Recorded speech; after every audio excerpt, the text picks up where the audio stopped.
Hello my dear students, today we are going to discuss about the new topic microsporogenesis, the process of microsporogenesis, and we use the diagram which we made in the previous lecture. By this diagram we understand how the microsporogenesis process is played, right? So पहले जो हमने किया था level वो हम जानते हैं सारी लेबलिंग को, लेकिन जरूरत के अनुसार हम इस डायग्राम में अभी भी कुछ पार्ट्स को लेवल करेंगे और समझेंगे क्या होता है माइक्रोस्पोरोजेनेसिस, राइट? सो ये जो हिस्सा है between the outer membrane and microsporangium, this rounded part, ये चार राउंडेड पार्ट होते हैं, इसको हम बोलेंगे anther wall, this is known as anther wall. और हमें पता है कि एंथर वॉल की जो है वो हम एक पर्टिकुलर टॉपिक में पढ़ चुके हैं, स्ट्रक्चर ऑफ और टीएस ऑफ एंथर में, कि एंथर वॉल की जो लेयर्स दिख रही हैं ये चार लेयर्स होती हैं। बाहरी लेयर को हम बोलते हैं एपिडर्मिस, उससे अंदर वाली को हम बोलते हैं एंडोथेलियम, फिर उससे अंदर वाली को बोलते हैं जिसमें 3 से 4 मेम्ब्रेन होती हैं उसको हम बोलते हैं मिडल लेयर, और सबसे अंदर वाली जो होती है इसको हम बोलते हैं टैपेटम। और टैपेटम के फंक्शंस भी हमने देखे थे क्या इंपॉर्टेंस होती है, ठीक है? तो ये हो गया एंथर वॉल। चार जो राउंडेड स्ट्रक्चर हैं इनको भी हम लेवल करेंगे, इनको बोलते हैं माइक्रो स्पोरेंजियम, माइक्रोस्पोरेंजियम, जो कि बाद में हो जाएंगे पोलन सेट। कैसे होंगे देखेंगे, ठीक है? एक बीच में जो है स्टेराइल टिश्यू हमने पढ़ा था, जिसका रिप्रोडक्शन में कोई पार्टिसिपेट नहीं होता है, जो कि दो लोग को अलग अलग करता है, इसको बोलते हैं हम कनेक्टिव, जो कि एक स्टेराइल टिश्यू से बना होता है, ठीक है? नाउ जो अंदर वाली लेयर है टैपेटम, इसके अंदर जो होते हैं जो इंपॉर्टेंट सेल्स होती हैं उनको हम बोलेंगे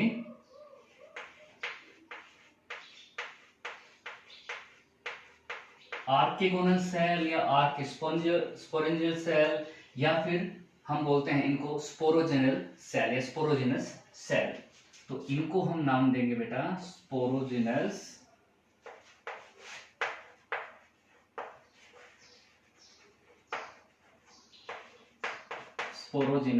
सेल्स, राइट? जो कि डिप्लॉइड होती हैं नेचर में, ठीक है? Sporogenous cell. अब देखिए ये टाइटली पैक्ड होती हैं, ठीक है? टाइटली पैक्ड होती हैं ये इसके अंदर। तो इनमें से कुछ तो क्या हो जाता है, डिजनरेट हो जाती हैं। वो जो डिजनरेट होती हैं उनका साइटोप्लाज्म, उनके जो न्यूट्रिएंट्स होते हैं वो बाकी की सेल जो कि आगे डेवलप होनी है वो अब्जॉर्ब कर लेती हैं, राइट? सो नाउ एक ही डायग्राम से हम समझेंगे सारे स्टेप्स, ठीक है? बाकी मैं आपको बता दूं, ये जो कंप्लीट एंथर बड़ा होता है, मैच्योर होता है, तो ये चारों के चारों सेम प्रोसेस से गुजरते हैं, जो कि हम सिंगल प्रोसेस दिखाने वाले हैं 1 by 1, राइट? नाउ ये जो पॉइंट होता है ना, ये इसको बोलते हैं हम point of dehiscence, point of dehiscence. मतलब यहां से टूटता है एंथर और जो पोलन ग्रेन्स बनती हैं फाइनली वो यहां से रिलीज होती हैं, ठीक है? ये हम देखने वाले हैं। तो स्पोरोजिनस सेल्स जो होती हैं वो डिप्लॉइड होती हैं, ठीक है? और कुछ समय के बाद, जैसे कि हम ये प्रोसेस पढ़ रहे हैं, पहले ये देख लेते हैं। माइक्रोस्पोरोजेनेसिस जो प्रोसेस होती है वो होती है the process of formation of micro formation of microspore. तो फाइनली कैसे बनता है माइक्रोस्पोर वो हम यहाँ पे देखेंगे, ठीक है? जो स्पोरोजेनस टिश्यू है, ठीक है, कुछ समय बाद, ठीक है, एक पीरियड के बाद क्या होता है, कुछ सेल तो डिजनरेट हो जाते हैं, कुछ डेवलप होती हैं, ठीक है? तो यहाँ पे हम देखेंगे कुछ सेल्स जो होती हैं वो मैच्योर होकर आगे निकलती हैं, ठीक है? ये है। तो जो पहले हम स्पोरेंजियम इसको बोल रहे थे, ध्यान दीजिए, स्पोरेंजियम बोल रहे थे इसको, माइक्रोस्पोरेंजियम बोल रहे थे, अब ये बन चुका है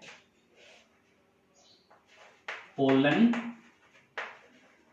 सैक। क्या बन चुका है? Pollen sac. और इसके अंदर जो सेल हैं, इसके अंदर जो ये सेल्स हैं, ये हमारे बन चुकी हैं एमएमसी। अब इनको हम स्पोरोजेनस सेल्स नहीं बोलेंगे, इनको बोलेंगे एमएमसी। एमएमसी मतलब माइक्रोस्पोर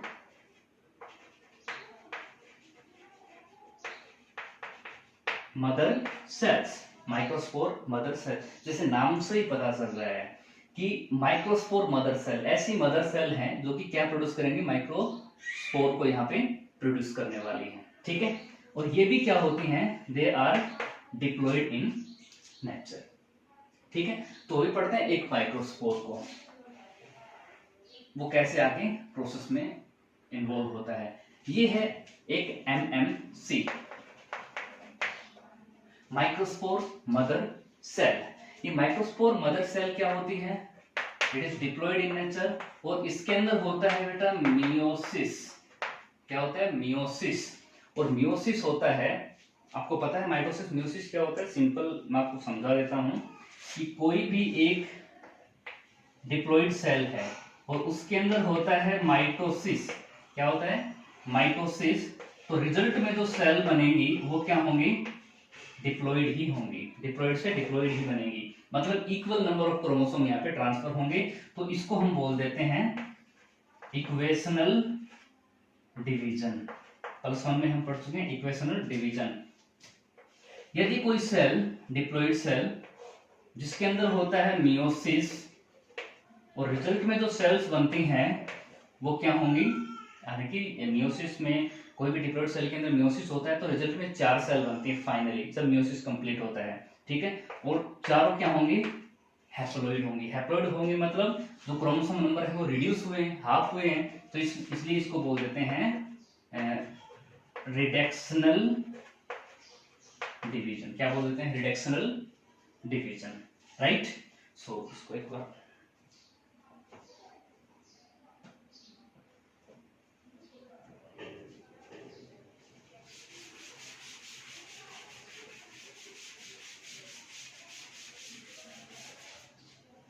नाउ एमएमसी जो कि डिप्लॉयड है, इसके अंदर होना है मियोसिस, तो क्या बनेगी? 4 सेल्स बनेंगी, और वो 4 सेल्स फ्री नहीं होती हैं। 4 सेल फ्री नहीं होती हैं, वो जुड़ी हुई होती हैं, कॉम्पैक्ट होती हैं। एक तो ये पॉसिबिलिटी हो सकती है 4 सेल के अरेंजमेंट की। 3 cells are visible and a single cell behind it. So 4 cells are there together. So this is a tetrad. इसको हम क्या बोलेंगे? टेट्राड बोलेंगे, राइट। एक तो ये टेट्राड हो सकता है, एक टेट्राड हो सकता है भाई सिंपल ये, एक टेट्राड की पॉसिबिलिटी हो सकती है ये, वन मोर पॉसिबिलिटी,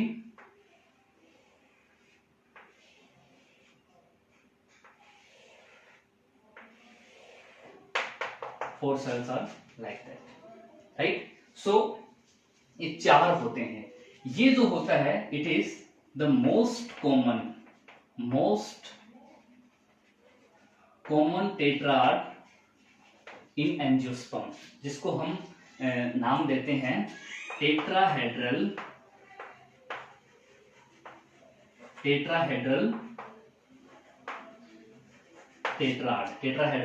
टेट्राड। ये जो होता है इसको हम बोलते हैं आइसो बाइलेटरल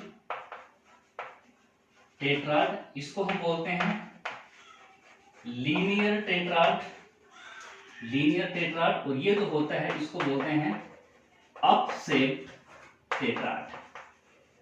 इसको डेसिकेट भी कहा जाता है, डेसिकेट, अपशेप्ड टेट्राड। तो ये सारे टेट्राड की पॉसिबिलिटीज होती हैं। ये जो है वो मोस्ट कॉमन है। ये क्या है? मोस्ट कॉमन है, ठीक है। और एक समय ऐसा आता है कि ये जो 4 जो सेल्स हैं, पहले देख लेते हैं 4 सेल्स को बोलते क्या हैं। ये जो 4 सेल्स हैं इनको कलेक्टिवली हम बोल सकते हैं माइक्रोस्पोर। क्या बोल सकते हैं? माइक्रोस्पोर। यही होते हैं माइक्रोस्पोर। तो प्रोसेस जो हम पढ़ रहे थे फॉर्मेशन ऑफ माइक्रोस्पोर, तो ये होते हैं माइक्रोस्पोर। अब ये तो क्या है, टैग्ड है एक दूसरे के साथ, ठीक है, एक साथ हैं, तो ये एक एंजाइम के एक्शन से क्या होंगे, फ्री हो जाएंगे, ठीक है। और ये जो 4 सेल यहाँ पे फ्री हुई है, ठीक है, ये वाली, नेक्स्ट, तो इन सभी को हम क्या बोलते हैं, माइक्रोस्पोर, माइक्रोस्पोर। और ध्यान रहे ये सारे क्या होते हैं, हैप्लॉइड होते हैं नेचर के अंदर, क्योंकि यहाँ पे मियोसिस हुआ था, 4 सेल हैप्लॉइड बनी थी, और यही वो 4 सेल हैं जो फ्री हो चुकी हैं, ठीक है। अब ये फ्री जो माइक्रोस्पोर हैं, ये कैसे मेल गैमेट के अंदर कन्वर्ट होते हैं, ठीक है, मेल गैमेट कैसे बनता है, तो इसको हम देखेंगे एक अलग प्रोसेस, जिसको हम पढ़ेंगे, formation of male gametophyte. So now formation of male gametophyte.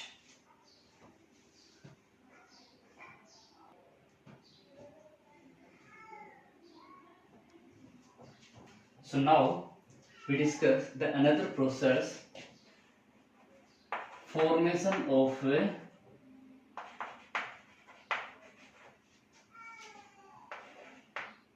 male gametophyte, mainly male gamete का फॉर्मेशन, ठीक है। तो अभी तक हमने क्या पढ़ा, देखिए ये जो है वो थी एक MMC, microspore mother cell, microspore mother cell, जिसके अंदर होता है मियोसिस, ठीक है, मियोसिस होता है, और बनते हैं एक कॉमन जो है वो टेट्राड मैं बना देता हूं, ठीक है, ये टेट्राड जो कि है टेट्राहेड्रल, टेट्राहेड्रल टेट्राड। अब टेट्राहेड्रल टेट्राड से जो सेल्स फ्री होती हैं, इनको बोलते हैं बेटा माइक्रोस्पोर। फाइनली हमारे पास क्या आ जाते हैं, माइक्रोस्पोर। तो माइक्रोस्पोर आ जाते हैं। अब इनसे मेल गैमेटोफाइट कैसे बनता है, ठीक है। तो एक सेल, इसको हम पढ़ रहे हैं, ठीक है, यहां पे this is a single microspore, right. हमें पता है कि टेपेटम इनको न्यूट्रिशन देते हैं, ठीक है, यही ये डेवलप होते हैं, ठीक है। तो यानी कि यहां से यहां पे हम क्या बना लेते हैं, नेक्स्ट प्रोसेस, यानी कि पहले स्पोरोजेनस टिश्यू, फिर हमारे पास एमएमसी, एमएमसी से फिर हमारे पास आ गए टेट्राड, क्या आ गए,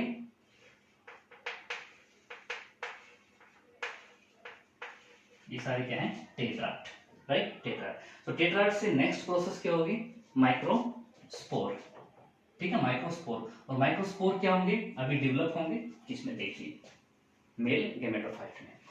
तो ये जो माइक्रोस्पोर है, इसके आउटर मेम्ब्रेन को हम क्या बोलते हैं, प्लाज्मा मेम्ब्रेन। कोई भी सेल होती है उसकी पहले जो मेम्ब्रेन होती है वो क्या होती है, प्लाज्मा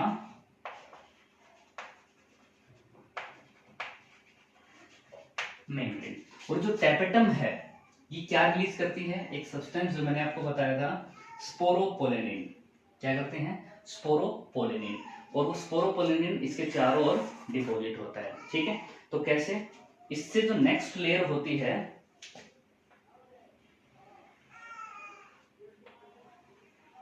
प्लाज्मा मेम्ब्रेन से जस्ट एक्सटर्नल मेम्ब्रेन,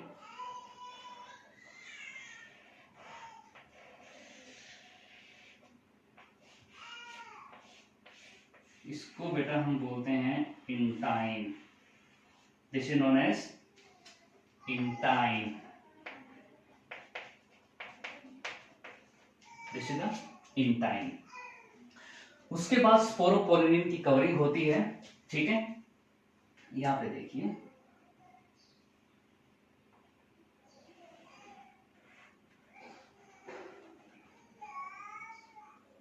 स्पोरोपोलेनिन इस प्रकार अरेंज्ड होते हैं।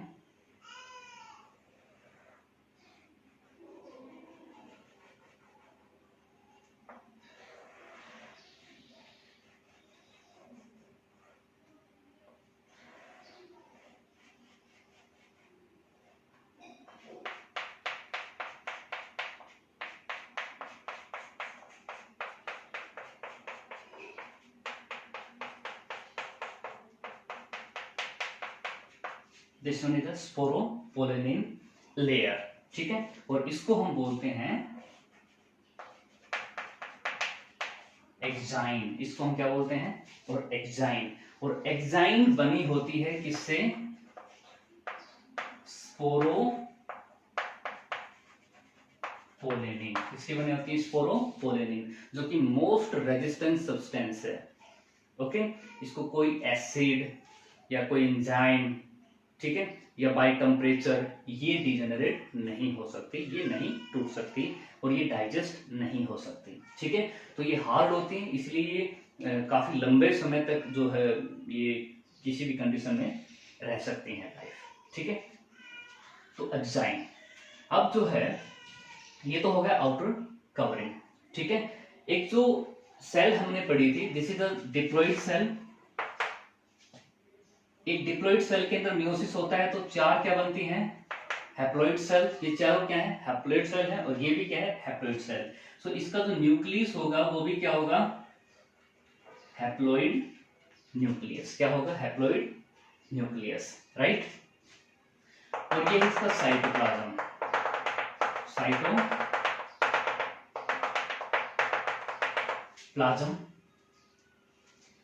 हम लेवल कर लेते हैं, साइटोप्लाज्म जो कि डेंस होता है, ठीक है, न्यूट्रिटिव होता है, and this is the nucleus. So इससे पहले हम देखेंगे ये जो न्यूक्लियस पहले से ही हैप्लॉइड है, इसके अंदर माइटोसिस होता है। क्या होता है, माइटोसिस। और बाय माइटोसिस क्या हो जाता है, एक और न्यूक्लियस हमारे पास बनता है, माइटोसिस, यानी कि इक्वल नंबर। पहले से हैप्लॉइड है तो मियोसिस तो हो नहीं सकता, माइटोसिस, ठीक है। और उसके बाद यहां पे एक स्पाइंडल शेप सेल बनती है, स्पाइंडल शेप सेल बनती है, जिसका कि ट्रांसपेरेंट साइटोप्लाज्म होता है, इसका डेंस होता है, न्यूट्रिटिव होता है, ठीक है। तो एक तो बड़ी सेल हो गई, राइट। सो लिसन, एक तो बड़ी सेल हो गई और एक उसके अंदर छोटी सेल, ठीक है, जो फ्लोट कर रही है, ठीक है। जो बड़ी वाली सेल है इसको हम बोलेंगे वेजिटेटिव सेल, और इसको बोलते हैं ट्यूब सेल। वेजिटेटिव सेल और ट्यूब सेल इसको हम बोल देते हैं। ये जो सेल होती है इसको बोलते हैं जनरेटिव सेल, इसको क्या बोलते हैं, जनरेटिव सेल बोलते हैं, ठीक है। जो मोस्ट ऑफ एंजियोस्पर्म होते हैं, यानी कि हम लिख सकते हैं कि 60% ऑफ एंजियोस्पर्म,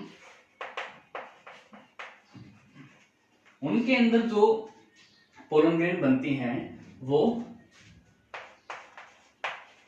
2 सेल्ड स्टेज में, मतलब यहाँ पे 2 सेल हैं, ठीक है। और जो रिमेनिंग 40% ऑफ एंजियोस्पर्म होते हैं, उनके अंदर 3 सेल्ड स्टेज होती। 3 सेल स्टेज मतलब ये वाली जर्नेटिव सेल है ना, इसका जो न्यूक्लियई है एक बार और माइटोसिस करेगा और 2 जर्नेटिव सेल बन जाएंगे, यानी कि 2 न्यूक्लियस बन जाएंगे जर्नेटिव सेल के, ठीक है, जो कि होते हैं मेल गैमेट। हमने 10th में थोड़ा सा पढ़ा था डबल फर्टिलाइजेशन। तो डबल फर्टिलाइजेशन में दोनों मेल गैमेट पार्टिसिपेट करेंगे। और 60% में क्या होता है, 2 सेल स्टेज में बनता है, ठीक है। और ये क्या करता है, ट्यूब में जाकर के, ठीक है, ट्यूब में जाकर के, या फिर जो फीमेल गैमेटोफाइट होता है उसके अंदर जाकर के डिवीजन करता है, तब ये 2 बनते हैं मेल गैमेट, और कुछ में पहले बन जाते हैं। तो नॉर्मली जो होता है 2 सेल स्टेज सेम, यही जो है वो आगे प्ले होता है, ठीक है। ये जो गैप है, इस गैप को हम बोलेंगे जर्म पोर, इसको बोलेंगे जर्म पोर। और जर्म पोर ही रिस्पॉन्सिबल होता है ट्यूब फॉर्मेशन, यानी कि जो पोलन ट्यूब बनती है स्टिग्मा के ऊपर, 10th में हमने पढ़ा था थोड़ा सा। यानी कि जो प्लाज्मा मेम्ब्रेन है ये क्या होती है, बाहर की तरफ इवेजिनेट होगी और पोलन ट्यूब का फॉर्मेशन करती है, राइट। सो बाय इवेजिनेशन, बाहर की तरफ इवेजिनेट होगी तब जाके जो है पोलन ट्यूब बनती है। फ्रॉम द जर्म पोर, यानी कि यहाँ एक्साइन नहीं होता है। यदि एक्साइन होता तो पोलन ट्यूब बनना इम्पॉसिबल था, ठीक है। तो एक्साइन के एब्सेंस में क्या होता है, यहाँ पे पोलन ट्यूब बनता है और आगे जो है आफ्टर पोलिनेशन जो ट्यूब बनती है, पोलन ट्यूब होते हैं, उसका फॉर्मेशन होता है, ठीक है।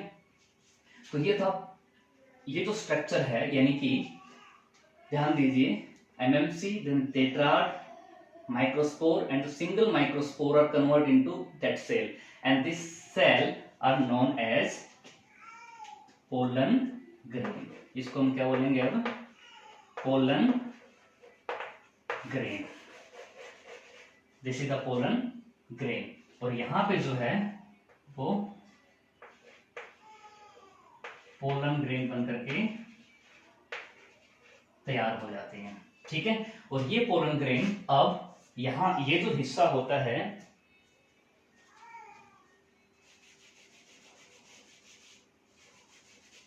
यहाँ पे टूटता है, डेसेंस होता है इसका, और ये सारी पोलन ग्रेन जो है वो बाहर हो जाती हैं, फ्री हो जाती हैं, और तब होता है पोलिनेशन। पोलिनेशन मतलब ये जो पोलन ग्रेन है एंथर से बाहर निकलेगी, और पोलिनेशन का हम सिंपल डेफिनेशन जानते हैं, transfer of pollen grain from anther to the stigma, right, anther to the stigma, वो पोलिनेशन बाद में पहले होता है। तो यहां तक हमारे पास मेल गैमेट बनके तैयार हो जाता है, जो कि होता है पोलन ग्रेन, ठीक है। पोलन ग्रेन के अंदर जो जर्नेटिव सेल है, this is the main male gamete, ठीक है, मेल गैमेटोफाइट, मेल गैमेट बोल सकते हैं, जो कि आगे माइटोसिस करेगा, दो बनेगी और डबल फर्टिलाइजेशन में हेल्प करेंगे, ठीक है। दिस इज द मेन, यानी कि यहाँ ट्यूब बनती है और उसके अंदर से ये होती हुई जाती है फीमेल गैमेट के पास, ठीक है, जो कि हम पोलिनेशन में आगे जो है फर्टिलाइजेशन में पढ़ने वाले हैं, ठीक है। जो पोलन ग्रेन्स होती हैं, यानी कि ये हम देख सकते हैं कि every MMC, keep in mind, every MMC are capable to form microspore, and every microspore capable to form pollen grain, right. ये पोलन ग्रेन जो होती हैं, दे आर ईडेबल, खाने योग्य होती हैं, ठीक है। इनको स्टोर किया जाता है -196 डिग्री सेल्सियस, -196 डिग्री सेल्सियस पर, जो कि लिक्विड नाइट्रोजन में, जिनको स्टोर कर सकते हैं फ्यूचर के लिए, ठीक है। जो बेस्ट जो हाइब्रिड स्पीसीज होती है उसकी जो पोलन ग्रेन है उनको, ठीक है। अब जो है एडिबल होती है, स्टोर इनको यहाँ इस पर हम कर सकते हैं, और ये जो है टैबलेट्स एंड सिरप्स, जो सिरप्स आती हैं, लिक्विड जो दवाइयां आती हैं, वो बनाने के लिए भी इनको इस्तेमाल किया जाता है, और एथलीट्स इनको लेते हैं फूड सप्लीमेंट के रूप में। हॉर्सेस को भी ये दी जाती है, एथलीट और हॉर्सेस दोनों यूज करते हैं, और उनके अंदर एक एनर्जी आती है जिससे वो अपना गेम जो है वो प्रॉपर और भी एक्साइटमेंट के साथ कर पाते हैं, ठीक है। तो ये एथलीट्स को भी दी जाती है। कुछ पर्सन्स को क्या होती है, एलर्जी होती है इनकी, ठीक है। कुछ पर्सन्स को एलर्जी होती है, एलर्जी ऑफ पोलन ग्रेन, ठीक है। जो एलर्जी ऑफ पोलन ग्रेन होती है, हर एक को नहीं होता है, कुछ को होता है एलर्जी ऑफ पोलन ग्रेन। इसको हम बोलते हैं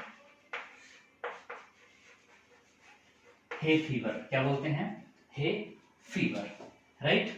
तो यहां तक हमने पढ़ा, आगे जो है पोलिनेशन से, पोलिनेशन को हम पढ़ेंगे, ठीक है, और फॉर्मेशन ऑफ फीमेल गेमेटोफाइट भी हम पढ़ेंगे, फिर फर्टिलाइजेशन पे हम आते हैं, ठीक है।